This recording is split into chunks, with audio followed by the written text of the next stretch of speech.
Benoît, ton analyse sur cette rencontre ce soir face à Biars?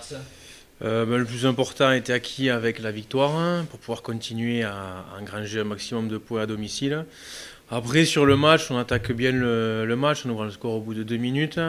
Après on met 10 minutes où on tombe un peu dans nos travers à jouer à 2 à l'heure, hein, à toucher trop de balles et du coup, il y a un penalty qui est accordé à Biars, ils égalisent.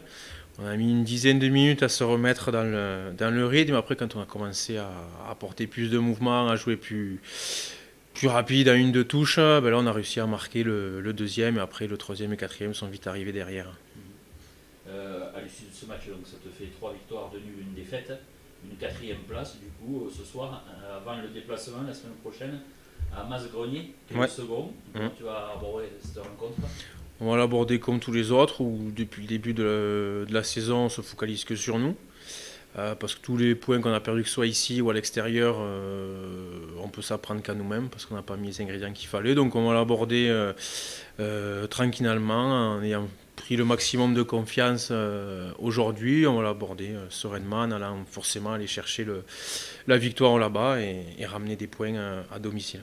Ton ressenti sur ce championnat R3 et de cette Occitanie et cette poule F, toi qui as été joueur? C'est assez pas bizarre, mais on a l'impression que tout le monde peut battre tout le monde. Tu vois, tu avais des tendances où Castres était invaincu, on les a battus, puis ils ont reperdu derrière. Là, Biars, qui honnêtement sur ce match-là, vu les échos qu'on a eu de Masgrenier, je comprends pas forcément comment ils ont réussi à battre Masgrenier. Donc c'est assez compliqué, tout le monde peut arriver à accrocher tout le monde.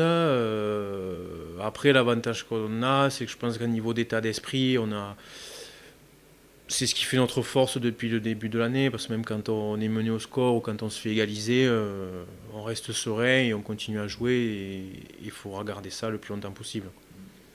Pour terminer, un petit mot sur ton adjoint, David Mélé. David Mélé, heureusement qu'il est là, on travaille beaucoup ensemble, on est beaucoup la semaine, il vient à l'entraînement dès qu'il peut. On s'est au téléphone pour faire les choix, donc je trouve que ça marche extrêmement bien, on se complète assez bien.